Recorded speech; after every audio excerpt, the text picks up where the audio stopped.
क्षणी फडकला नभी तळपला भगव्याचा अंकार न राहून यावं. हल्ली एक वाक्य सतत आमच्या कानावर येतं, महाराज तुम्ही पुन्हा जन्माला या, महाराज तुम्ही पुन्हा जन्माला या. कशासाठी जन्माला यायचं महाराज?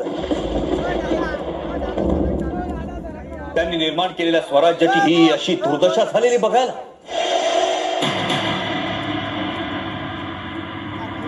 यवनांच्या अत्याचारातून रयतेला माता भगिनींना मुक्त करण्यासाठी महाराजांनी जन्म घेतला. त्यांनी स्वराज्य उभं केलं, एवढंच नव्हे त्याचं सुराज्य